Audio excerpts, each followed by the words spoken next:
Hi అండి, welcome back to come on రుచులు. నేను మీ శిరీష. ఈరోజు మనం చేసుకోబోయే రెసిపీ వచ్చేసి చేపల పులుసు. నేను ఇక్కడ తీసుకున్న చేప వచ్చేసి గొరసలు. దీని ప్లేస్లో మీరు ఏ చేప అయినా తీసుకోవచ్చండి. ఇది మనకి వేడివేడి అన్నంలోకి కలుపుకొని తింటే ఉంటుంది. అసలు వర్ణించడానికి మాటలే రావట్లేదండి, అంత బాగుంటుందంటే నమ్మండి.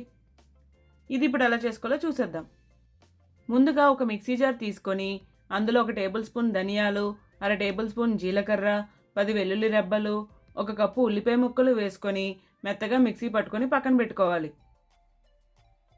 ఇప్పుడు స్టవ్ ఆన్ చేసుకుని ఒక కడాయి పెట్టుకొని అందులో 2 టేబుల్ స్పూన్లు ఆయిల్ వేసుకోవాలి. ఆయిల్ హీట్ అయిన తర్వాత ఇందులో మనం ముందుగా మిక్సీ పట్టి పక్కన పెట్టుకున్న ఉల్లిపాయ మసాలాను వేసుకొని పచ్చివాసన పోయే వరకు వేయించుకోవాలి.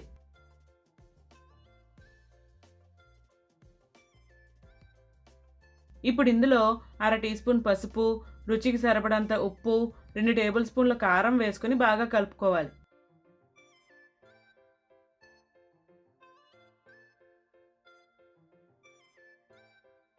ఇలా కలుపుకున్నాక ఇందులో మనం ముందుగానే శుభ్రం చేసి పక్కన పెట్టుకున్న చేప ముక్కల్ని వేసుకోవాలి. ఇలా వేసుకున్నాక ఫ్లేమ్ లోలో పెట్టుకొని ఒక 3 నిమిషాల పాటు మూత పెట్టుకొని వేయించుకోవాలి. అలా వేయించుకున్న తర్వాత ఇప్పుడు ఒకసారి స్లోగా కలుపుకోవాలి.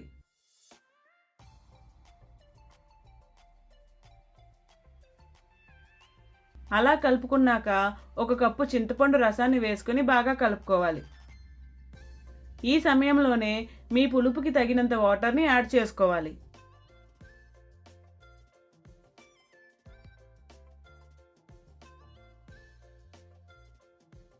ఇలా వాటర్ని యాడ్ చేసుకున్న తర్వాత మూత పెట్టుకొని బాగా బాయిల్ చేసుకోవాలి.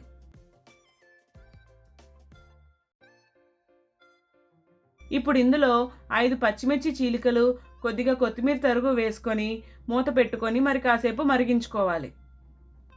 అన్నట్టు మరొక మాట, నా వీడియోస్ నచ్చితే సబ్స్క్రైబ్ చేయండి. మరెన్నో రెసిపీస్ మీతో షేర్ చేసుకుంటాను.